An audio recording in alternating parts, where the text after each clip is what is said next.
welcome back to my channel. I just wanted to do a quick video on the Kx500 subframes, steel subframes.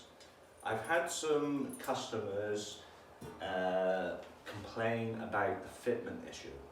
So what I've done is I've gone and got my remaining stock back out of stock, and I needed to triple check myself.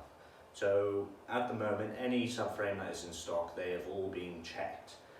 What I wanted to do is do a quick tutorial video about fitting these subframes. Now the problem we've got is you've got old plastics, old rear fender, old seat. Everything is a bit worn on these Kx500s. So on the initial design of the Kx500 steel swinging subframe, I've had a OEM subframe, so I've got an OEM one, used one, admittedly could be bent and all sorts, out of shape, and then I've gone and bought a brand new AC racing one. Now this isn't as good as what it should be, so we have had to adjust measurements from this to make ours better.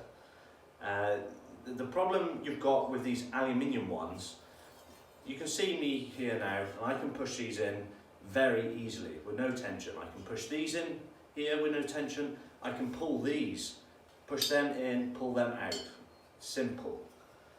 But with the steel one, it's a lot stronger and it's a lot stiffer to adjust. Now the problem we've got is when we manufacture these, we put them in a jig. This end, everything is bolted in place. The tabs are bolted in place, the holes are marked inside the jig, so when we drill them, they're all in the right place. The problem is when we fabricate them to actually weld them up, they move and go their own ways. We do our very best to try and realign them after we fabricated them, so it makes fitment a lot easier when coming to fit them on the bike. Now, there's a couple of ways you can do it. I'm going to fit one now just to show you some of the techniques that you can use when you come to fit it. So,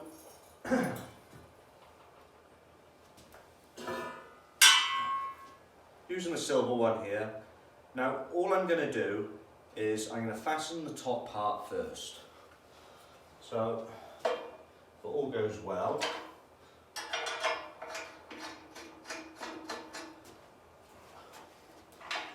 but you've got to remember as well, these bikes are getting old and used. So right, we can see there now that there isn't just slotting in, because obviously when we've come to weld them or whatever, you've got to physically move them into place and push them in. Right, the next step is let's line up one hole at a time. So I'm going to use a mallet with a wooden end. I'm just going to tap the back down. Either side.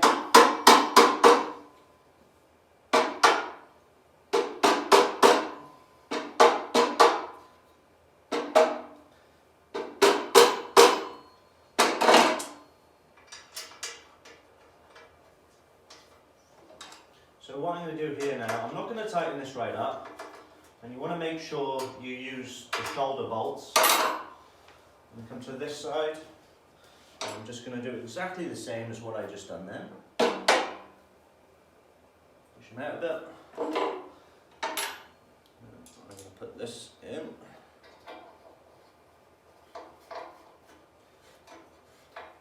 And this side, keep this side loose. So the reason why I'm saying keep this side loose, in the subframe here we have got an onglated hole.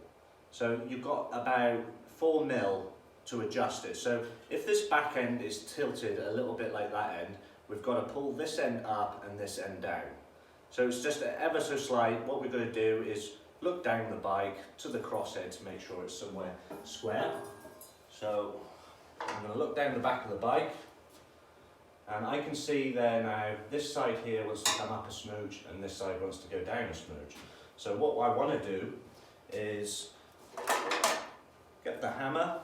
All I want to do is just lock that down there. I would say that's pretty smack on. You don't need to adjust that other side. Probably come up a bit. So what I'm going to do there now is I'm going to pinch this one up. So when I tighten the other side, it doesn't pull out. So I'm going to nip this one out.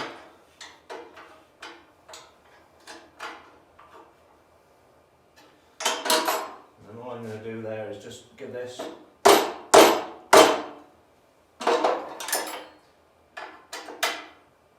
up. And now looking down this, I say that is pretty smack on. I'm happy with that. That is as square as you're going to get it. Now, I have tested all the subframes I have in stock, and they all need a little bit of a tweak here and there, but we physically can't make them perfect because every frame is used, they've been modified, they have been ridden. So you might even have a little slight twist in your frame and you cannot even see it. From this part here to this part here, you wouldn't know if it's bent or not.